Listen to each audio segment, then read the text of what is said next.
آپ کو معلوم ہے قرآن میں 2 دفعہ کہا گیا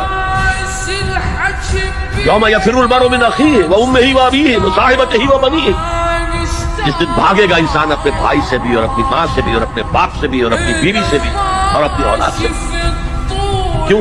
نفسی نفسی نفسی نفسی نفسی نفسی، میری اولاد کو جھونک دو، میرے ماں باپ کو جھونک دو، میری بیوی کو جھونک دو، بیوی کہے گی میرے شوہر کو جھونک مجھے۔ یہی نفسی نفسی دنیا میں رہے آپ کی، مجھے اپنے آپ کو بچانا ہے سب سے پہلے،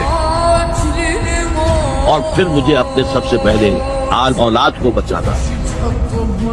یا ایھا الذین آمنوا قوا انفسکم واہلیکم نارا، اے ایمان والو بچاؤ اپنے آپ کو اور اپنے اہل و عیال کو آگ سے۔